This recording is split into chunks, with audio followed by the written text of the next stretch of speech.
Hi everybody, Fred Eckert with Chicago Title. A lot of people ask me about tax sales, buying tax defaulted property because people have defaulted on their taxes. So I'm going to give you a little primer on this. This is going to apply primarily to Southern California. However, what I'm going to say will apply probably throughout most of the country, but you need to check your own county, check with your county tax assessor, recorder, clerk, or tax collector, and go on the web, take a look at it there. But I will say this is the biggest key for all of this is caveat emptor, let the buyer beware. Now, what happens with the tax sale? Well, I'm going to give you the Southern California one. In fact, the next auction for Southern California and San Diego is going to be March 18th. And you want to check your own to make sure that you know what the dates and so forth are. Plenty of information is available at the San Diego site, which is sdtreas, T-R-E-A-S, tax.com. You take a look at it and you find the information, the property list, and so forth. So what happens in one of these? Well, in California, a borrower has until 5 p.m. on the last working day prior to the sale to redeem the property. And what they have to do is, if they're going to try to redeem it, they have to pay the back taxes, and they also have to pay the cost of the sale.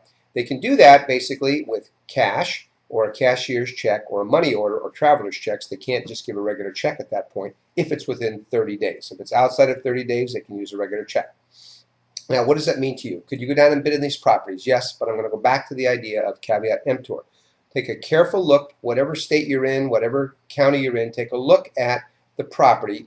Here's where a title company like ours can help. We can give you a plat map. We can give you comps. We can give you the current vesting deed. We can look for any recorded easements. That's probably about the limit. We can look for if there's any other taxes that might be owing, such as Mello-Roos. Now, here's the key. Easements are important because there might be easements that prohibit you from using the property. The property may be dedicated to some other purpose, like for a street or road widening or something. You want to make sure of that.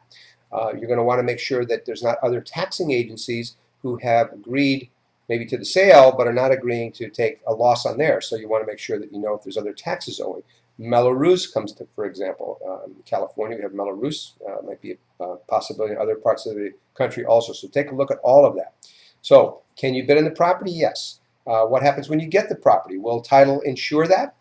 Well, what we'll do is after 1 year, the reason for that 1 year, even though the right of redemption for the borrower in California expires, as I mentioned, just prior to the sale, the reason for that 1 year is there have been cases where borrowers have successfully claimed that they weren't notified, they didn't know, that something was an error, and in those cases, those have been overturned. So that's why the 1 year. Now, will we insure at that point? We'll take a look at the property. We'll evaluate it, and if it can be insured, we will insure it at that point. So what you want to remember is that that's not something you necessarily have to have an escrow for. You just would contact us and say, I have this property, I bought it at this tax sale, it's been a year, I'd like to get it insured. And I think that's a great way to do it. You want to have property with title insurance. I think in most, you'll see now with the foreclosure situation we have, a lot of emphasis was put on title companies, and in fact the strength of title companies. And Chicago Title, we are the largest in the nation.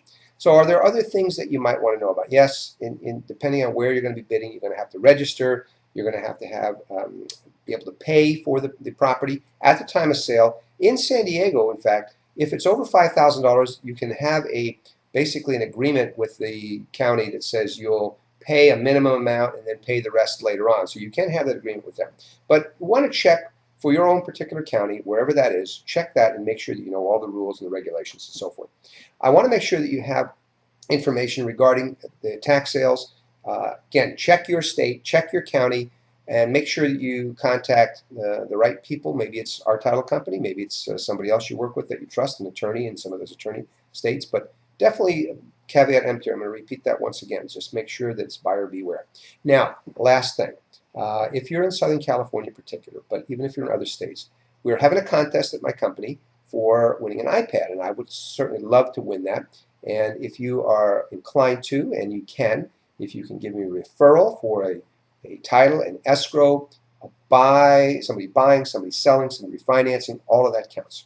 So I will have my contact information on this video. Please contact me if you have questions about what I've stated in this video, but also if you have questions about the contest. And I look